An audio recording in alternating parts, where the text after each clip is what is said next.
এই মুহূর্তে আমি দাঁড়িয়ে আছি মালয়েশিয়ার historical and visiting place Penang second ব্রিজের মধ্যে। এটা হচ্ছে পেনাং সেকেন্ড ব্রিজ। মালয়েশিয়ার মালয়েশিয়ার পেনাং শহরের মধ্যে অবস্থিত। তো এই ব্রিজটি হচ্ছে এশ- এই ব্রিজটি হচ্ছে এশিয়ার দক্ষিণ পূর্ব এই ব্রিজটি হচ্ছে এশিয়ার সবচেয়ে দক্ষিণ পশ্চিম অঞ্চলের মধ্যে 5 নম্বর দীর্ঘতম সেতু। তো যার দৈর্ঘ্য প্রায় 24 কিলোমিটার। এই সেতুটির দৈর্ঘ্য প্রায় 24 কিলোমিটার। তো পিছনে ক্যামেরা দিয়ে দেখাচ্ছি,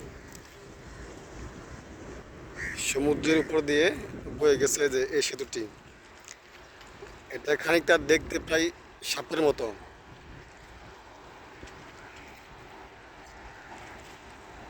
এই যে এই হচ্ছে আপনার ব্রিজ। আর এটা কিন্তু আপনার সাগর। এটা হচ্ছে আপনার সাগর। আর এটা হচ্ছে যে আপনার ব্রিজ। এটা আমি একটু জুম করে দেখাচ্ছি যে এটা হচ্ছে আপনার পেনাং সেকেন্ড ব্রিজ। এটা হচ্ছে দ্বিতীয় ব্রিজ। কিন্তু পেনাংয়ের মধ্যে দুটি ব্রিজ অবস্থিত। একটা হচ্ছে পেনাং ব্রিজ এবং আরেকটি হচ্ছে পেনাং সেকেন্ড ব্রিজ। আর পেনাং সেকেন্ড ব্রিজ হচ্ছে সবচেয়ে বিশাল বড়।